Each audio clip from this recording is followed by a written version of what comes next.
Welcome back to the Arise interview, where we speak to the newsmakers as well as ordinary people doing extraordinary things around the world and featuring the voices at the heart of the stories. I'm Charles Aniegolu. Now, here in Nigeria, the governors of all 17 states in the south of the country have spoken out as one as concerns mount over rampant insecurity across the country.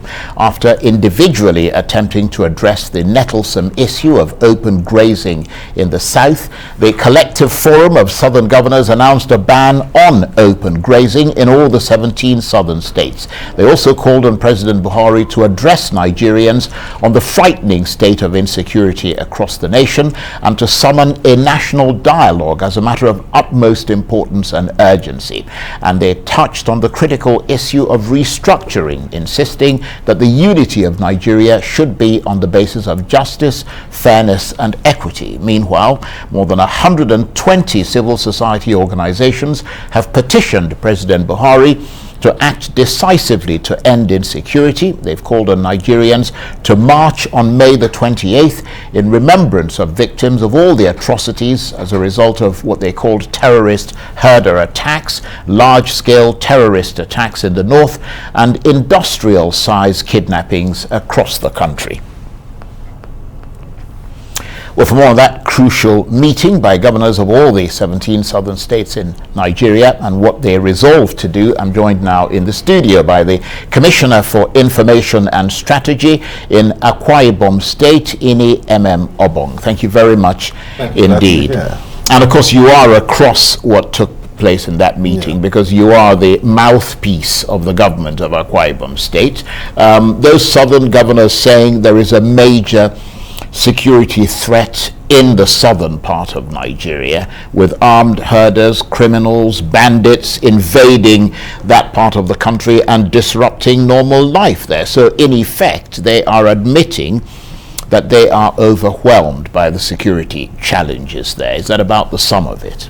Well, overwhelmed would be an exaggeration of some sorts. They are challenged to the point where if they don't act, one of the reasons that law and justice are in existence is to prevent the resort to self-help. And if you discover that for a while, almost every state and region has had to rely on self-help, however being dressed in officialdom, because we surrender our individual rights to the state in expectation for protection. Absolutely. So in the pact, in the Federation Pact and Charter, there are things that the state expects the federal to do for them. There are things that the federal expects the state to do, and likewise the local government. So immediately the states begin to feel that, look, the federal is not doing enough for us, and they now begin to encroach in some sense on the duties and responsibilities of the federal government to the point where the things done are not squarely found within the ambit of the Constitution. The governors are conscious, they are responsible people, they are conscious that, look, if this fail, if we pass this threshold, people may resort to self-help and the purpose of law and order will be defeated. And immediately the people cross the threshold for the first time, you are not sure what happens. It's easy to mobilize people along the lines. It's just like an accident scene happening. You don't ask people to stop, people just stop.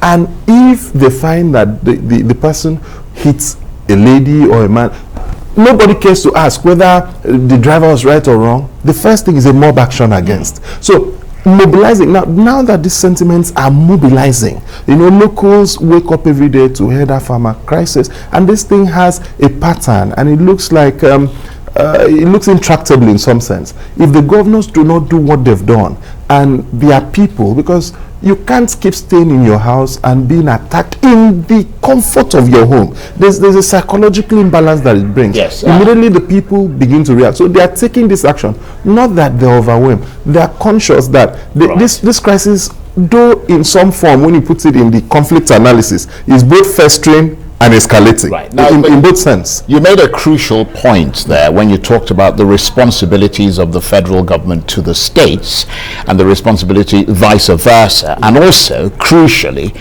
the responsibility of the states to their citizens.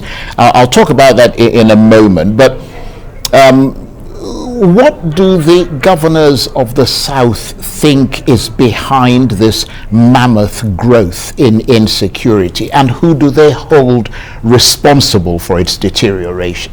Well, Rising from the meeting yesterday, you discover that the first thing they talked about was the pillar upon which our federation and our country should stand: justice, equity, and fairness. Immediately that happens, and equity is treating equals equally and unequals unequally. For example, you're wearing a suit and I'm not wearing a suit. So if we want to equitably turn wearing a different kind of suit. I suspect your suit is richer than mine. No, let's not go to the cost. So if we're to turn on the air conditioning here and we want to be equitable, as much as I'll be complaining that the air conditioning may be too high because of what I'm wearing, you may be complaining that it is not sufficient. So we must find a way to regulate to the point of equitability. So to the extent that when this crisis happens, when farmers are invaded and their crops destroyed, how does the federal government react? So if we deal on these things, for example, if we the desire, for the grazing bill that came. Now, so the question is, okay, are you also thinking and talking about protecting farmers and giving farmers some latitude? Because at that point, it looks like a protection of some sort. So when we look at justice, equity, fairness, they insist that the federation must sit squarely on that. Immediately it sits on that, a lot of these things will be there. And which is why we insist that criminality must be called criminality. Don't attach it to any tribe. Because immediately you attach it to a tribe, you begin to create some affinity, even to people who should not have been brought here. So don't call people Ibibio headsmen or Fulani headsmen. If someone trespasses on your land, he's trespassing. So assuming you're my elder brother and your cattle trespasses, I will react the same way. Yeah, but in fairness to the people who put those labels on, that is an accepted form of law enforcement. If you go to every country categorizes people based on its population, the mix of the population. If you go to the United States, that's why they ask you, are you white, black, mixed race, ethnic? If black militants or white militants or whatever start carrying out attacks, that's a way of tracking those people down by saying they're white militants. You see what I mean? That they're black militants or that they're whatever. But what I wanted to, without dwelling on that, what I wanted to mention, because you talked about the responsibility. Yeah. And clearly the states are, concerned about deteriorating security, as everyone is in Nigeria. But it is the reasons for that deterioration, the reasons why insecurity has become so rampant. That's why people in the federal government are saying, well, hey, don't just turn to us. Look at yourselves as well. I mean, do they hold themselves responsible, these state governors? Because governance is divided between the federal government and the state governments. I mean, you could certainly argue for more devolution of powers to the states, but the things that have led to insecurity include good governance at all levels, development at all levels, which is, lacking, the absence of jobs at all levels, bad education, lack of opportunities at all levels. So the states, in many ways, are equally responsible, aren't they? To the extent that they have the powers to act. And when you look at the constitution that we run, and you look at the fact that fiscal and economic policies lie squarely on the laps of a particular level of governance, and you know that drives every other thing. For example, when the ban on if you declassify some materials from assessing forex, just that small decision can affect everyone, and there's nothing a governor can do. And so, for example, I take example from Akwa Ibom State, where we're pushing for industrialization, and some of the business cases that people used, as at 2015, the dollar rate was at a particular point, and they signed an MOU on that, and they begin to source for resources on that, and by 2017, more than 100 naira, the dollar had jumped more than 100 naira to that. So are you going to blame the state government? No. But this is where responsibility comes in, which is where state governors are still asking that, can we have state police? Can we have more devolution of power? Can we have more things off the exclusive legislative list? Because the federal government seems to be burdened, and at this point, for me, overburdened. At this point, it is not buck passing. Right. Every responsible Nigerian at this point cannot be buck passing. This is a point we'll have to take back our country and take control first. Okay, so when we have taken control, we can now begin to say, drawing from the experience we had, we think we shouldn't do things again like this. But at this point where we've come to, the state governors are doing what responsible leadership should do. They're not buck passing. Right. They're simply saying, they're simply asking the federal government, this is how we can help. But if you do this, we can help better. So summarize for us what emerged from that meeting, and I understand there were 12-point solutions that were suggested. Just run through them very quickly for us. Most of the issues still rest on true federalism. You see, it's just that you would now have to itemize them, you know, for purposes of emphasis, because when you're talking about open grazing, when you're talking about justice, equity and fairness, you're talking about more resource, all of that it ties to true federalism. Immediately true federalism